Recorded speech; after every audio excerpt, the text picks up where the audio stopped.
محترم سامعین، السلام علیکم ورحمۃ اللہ وبرکاتہ۔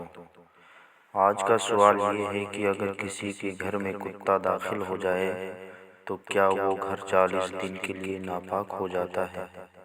تو اس کا جواب میں آپ کو بتاؤں کہ فتاوی عالمگیری میں ہے، الکلب لیس بنجس العین وانما النجاسۃ فی لعابہ، یعنی کتا خود نجس العین نہیں ہے بلکہ اس کا لعاب جو تھوک ہے اور پسینہ اور جو اس کی اندر رطوبت ہوتی ہے وہ ناپاک ہوتی ہے۔ لہٰذا اگر کتا کسی کے گھر میں داخل ہو جائے تو اس کتے کے داخل ہونے سے اس کا گھر ناپاک نہیں ہوتا ہے، نہ 40 دن کے لیے نہ 1 منٹ کے لیے۔ ہاں، اگر وہ کتا گھر کے اندر داخل ہو جائے اور کسی برتن میں منہ ڈال دے تو اس کے لیے حضور علیہ السلام کا فرمان ہے، سنن نسائی کی حدیث ہے، حدیث نمبر 339 ہے۔ اللہ کے نبی فرماتے ہیں، اذا ولغ القلب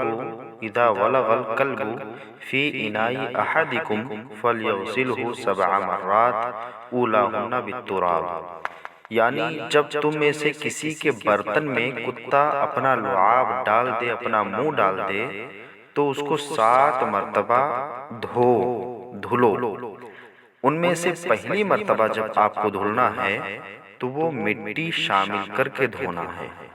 اب جمہور علماء کے نزدیک اس طریقے سے دھونا یہ واجب ہے، لیکن فقہ حنفی میں یہ واجب نہیں ہے بلکہ مستحب ہے، ثواب کا کام ہے۔ اب رہی بات یہ کہ کتوں کو گھر پہ نہیں پالنا چاہیے بلا وجہ، بلا ضرورت۔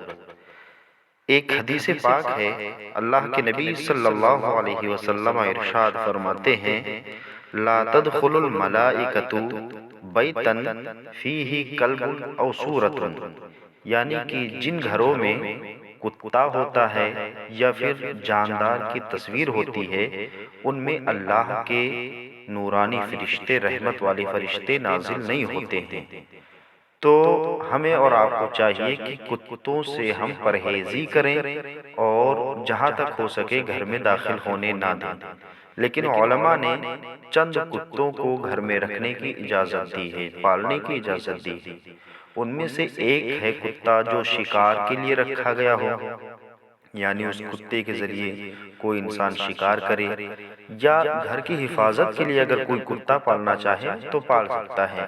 اسی طریقے سے اگر کھیت کھلیان کی حفاظت کے لیے اگر کتا پالنا چاہے کوئی تو پال سکتا ہے، اور ایسے ہی اگر کوئی شوقیہ طور پر کتے کو پالنا چاہے تو نہیں پال سکتا ہے۔ حاصل کرام یہ کہ اگر کسی کے گھر کے اندر کوئی کتا داخل ہو جائے تو وہ 40 دن کے لیے گھر ناپاک نہیں ہوتا ہے۔ عوام میں جو یہ بات مشہور ہے وہ غلط ہے، بے بنیاد ہے۔ کسی بھی فقہی کتاب میں یہ بات موجود نہیں ہے، لہٰذا یہ بے اصل ہے اور اس پر عمل نہ کیا جائے۔ واللہ تعالی اعلم۔